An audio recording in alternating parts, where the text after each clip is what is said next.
कि कितना दिन से ये लड़की के रही फेरा में हम लागो। तब आपको ये पसंद आई गई है तो फिर इन्हीं के साथ परफॉर्मेंस हो जाएगी। है मैं गाऊं, आप मेरे साथ गाओ कि आइल बानी तोहरा गलिया अरे केने बाड़ू हमर ललिया आ देखो ना यारहबा के कोई सन भइलबा होलिया है बढ़ता बेचैनिए दादा मुश्किल भइलबा जीना।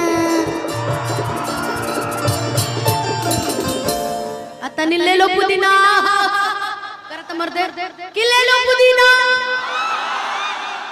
अब चाचा से कहते रहे अच्छे से एक बार और कि बढ़ता बेचैनी दादा मुश्किल भइल बा जीना जीना जीना जीना ले लो पुदीना। तब ना ये लोग कहिए कि ये छौड़ी छागल पेन्हइबो कि जदी करमी तू हमसे प्यार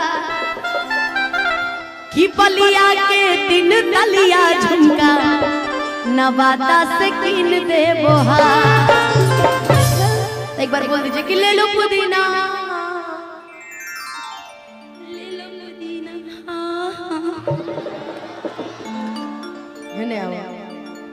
है ने आवा तोहनी लोग के तनी परीक्षा हो जाओ कितना निमन रहो सब पुदीना।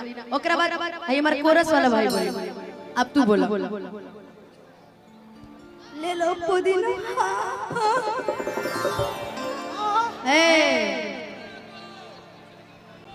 कि सैया जी ले आदि साड़ी हरी कलर गुलाबी हाँ गुलाबी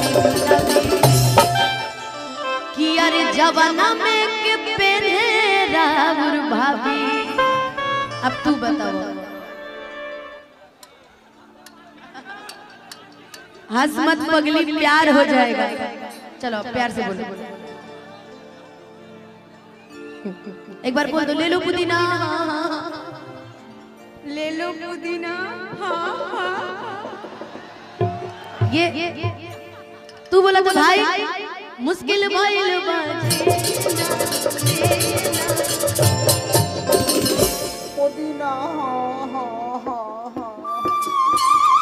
फीलिंग सही रहे एक बार हुआ सबे बोल दी कि पुदीना।